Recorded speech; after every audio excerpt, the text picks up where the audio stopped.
Bible में लिखा है कि हफ्ते के पहले दिन मरियम मगदलीनी और कुछ और औरतें यीशु मसीह की कब्र पर गईं और जब देखा तो पत्थर लुढ़का हुआ था और यीशु कब्र में नहीं था। ये दौड़ी हुई शागिर्दों के पास गईं और इन्होंने शागिर्दों को बताया।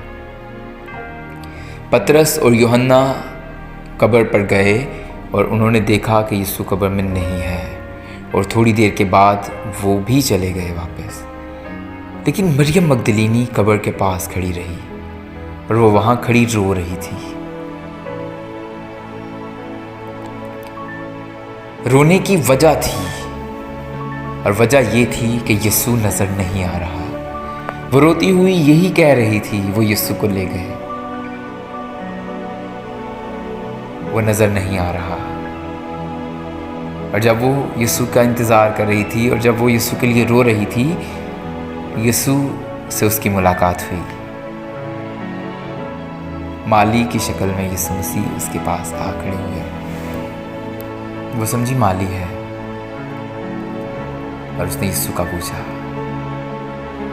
और फिर जब उसने देखा कि ये तो यीशु है, वो यीशु की तरफ बढ़ी, लेकिन यीशु ने कहा मुझे अभी ना छू, क्योंकि मैं अभी बाप के पास नहीं गया। यीशु ने ऐसा क्यों कहा मुझे ना छू? वो भड़कर यीशु से लिपटने वाली थी।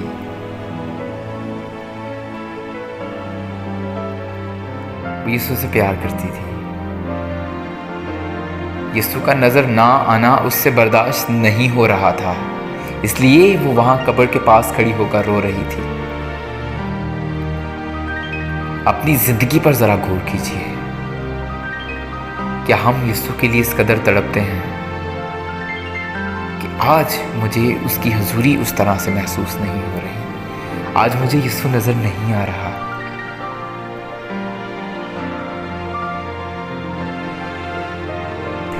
क्या हम उसकी मोहब्बत में कभी आंसू बहाते हैं? मरियम मगदलीनी के आंसू अपनी खुराक, अपने कपड़ों के लिए, अपनी जॉब के लिए, अपनी परेशानियों के लिए नहीं थे। उसके आंसू यीशु के लिए थे कि मुझे यीशु नजर नहीं आ रहा।